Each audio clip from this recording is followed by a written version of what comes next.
Good morning, children. We are once again back to the same chapter, electrochemistry. In this part of the chapter, we will be discussing about electrolysis. What is electrolysis? This is the process of decomposition of an electrolyte when electric current is passed through it. Okay. Suppose we have a strong electrolyte like potassium chloride. Its aqueous solution will dissociate into potassium ion and chloride ion. So the process of electrolysis of a substance is governed by Faraday's law of electrolysis. Now what is Faraday's law of electrolysis? According to Faraday's law, we have two laws, the first law and the second law. The first law tells you that Faraday's first law tells us amount of any substances deposited or liberated at the electrode is directly proportional to the quantity of electricity passing through the electrolyte. Directly proportional to the quantity of electricity passing through the electrolyte. If W grams of a substance is deposited on passing, so according to the first law of electrolysis, what we know, that amount of any substances deposited or liberated at the electrode is directly proportional to the quantity of electricity passing through it. So if I say W gram of a substance is deposited, W is directly proportional to Q, or Q or W is directly proportional to I into T, because Q equals to I into T, or W equals to a proportionality constant Z into I into T. This proportionality constant is called as electrochemical equivalent, or it is represented as Z. Now if I equals to 1 ampere and T equals to 1 second, then we can say W equals to Z. Thus the electrochemical equivalence of may be defined as the amount of substance deposited by passing 1 ampere of current for 1 second, or by passing 1 coulomb of charge through the electrolyte. Okay, this is part. After that, children, we know that 1 farad equals to quantity of electricity carried by 1 mole of electron, or Avogadro's number, into 1.6, and that comes to 96,472, or we approximate it at 96,500 coulombs per mole. If n moles of electron are involved in an electrode reaction, then its values comes to ultimately Je equals to 96,500 into Z. Then we have equivalent mass. Equivalent mass means the mass of an element deposited by passing 96,500 coulomb of charge. Next we have Faraday's second law of electrolysis. According to Faraday's second law, when the same quantity of electricity is passed through different electrolytes, the amount of different substances deposited at the electrode is directly proportional to through their equivalent masses, or we know W1 by W2 equals E1 by E2. W1 by W2 equals E1 by E2. After that, we will be going to discuss about commercial cells, which are called as batteries. So batteries are electrochemical cells that are used commercially to generate electricity. Any battery consists of actually 2 or more galvanic cells connected in series, where the chemical energy of the redox reaction is converted into electrical energy. These commercial cells are of two types, that is primary cell and the secondary cell. Now here in this part of the chapter, we are going to discuss about primary cell. So these cells are not chargeable because the electrode reaction occurs only once, and after the use over a period of time, the cells become dead and cannot be reused. Most familiar example of this type of cell is the dry cell, which is known as Leclanche cell after its discovery, now which is used commercially in watches, radios, calculators, etc. This type of cell actually consists of a zinc casing. As you could see the normal batteries, they consist of a zinc casing, a zinc antenna that itself acts as the anode. In between we have, if you see the adjoint diagram, in between we have a carbon rod. This carbon rod acts as the cathode, and the zinc content itself acts as the anode. And the whole thing is surrounded by powdered magnesium oxide. See, in between we have a mixture of manganese dioxide, carbon powder, and ammonium chloride paste. We have a paste of manganese dioxide, carbon black, and ammonium chloride.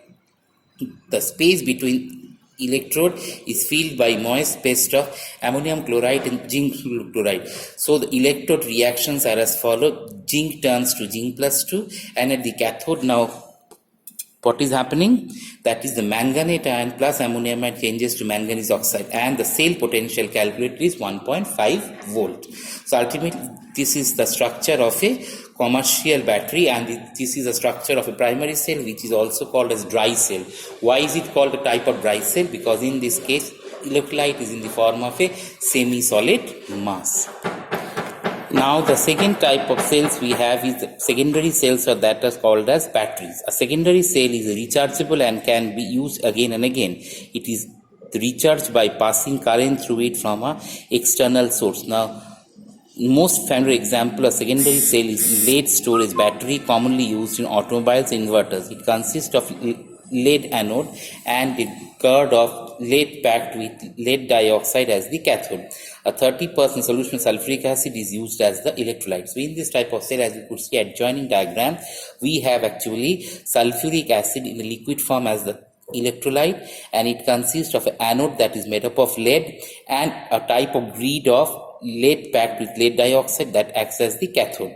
A 30% solution of sulfuric acid is used as an electrolyte. This cell consists of the following reaction takes place at the anode, that is lead reacting with the sulfate present from sulfuric acid to lead sulfate, that is lead is getting oxidized, and in the cathode what is happening, lead dioxide that is in the plus 4 oxidation state is changing lead plus 2. The overall reaction is Pb plus PbO2 plus sulfuric acid, we are getting lead sulfate plus water. On recharging the cell operated like electrolytic cell, the reaction is reversed and lead sulfate on anode and cathode is converted lead and PbO2. So this is what the anodic and the cathodic reaction takes place. Okay.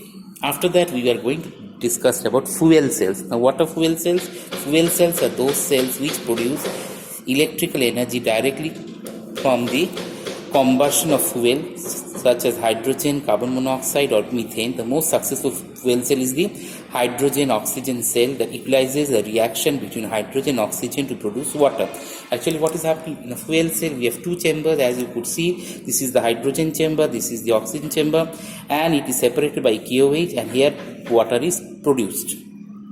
Now, catalysts are incorporated into electrode reactions are as follows. Here we have the anodic reaction, that is hydrogen plus 4-hydroxyl that changes to water, and at the cathode what is happening, oxygen reacting with water to give 4-hydroxyl ion.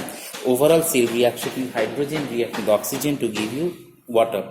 Now, what are the advantages of fuel cell? The advantage is that it is a pollution-free device since no harmful products are formed. Next point, its efficiency is about 75%, which is considerably higher than that of conventional cells. So, these are the advantages of a fuel cell. Okay, children, we have discussed the advantages of fuel cell, and there I have mentioned you that it is a pollution-free device since no harmful products are formed. Its efficiency is about 75%, which is considerably higher than that of conventional cell. Now, these cells are light in weight as compared to electrical generators to produce corresponding quantity of power. It is a continuous source of energy. The supply of gas is maintained.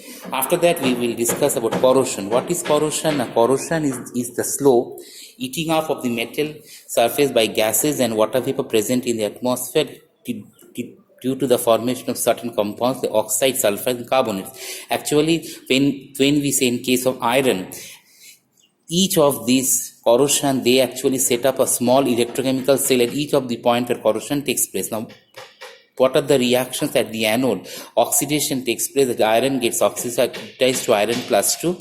At the cathode, what is happening? Electrons are picked up by the hydrogen ion, which are produced from carbonic acid, because carbon dioxide is there in the atmosphere, water is there, and from H to CO3 changes to hydrogen ion and carbonate ion. So ultimately, the half reactions are like this: hydrogen plus half oxygen plus 2 electron, that gives me water, whose potential 1.23 volt. Now the ferrous ions so formed move through water and come at the surface when these are further oxidized atmospheric oxygen to ferric ions and thus form rust. So ultimate reaction we get is that Fe plus 2 plus half oxygen plus twice water, it forms Fe2O3 plus 4 hydrogen ion. So the overall reaction is this.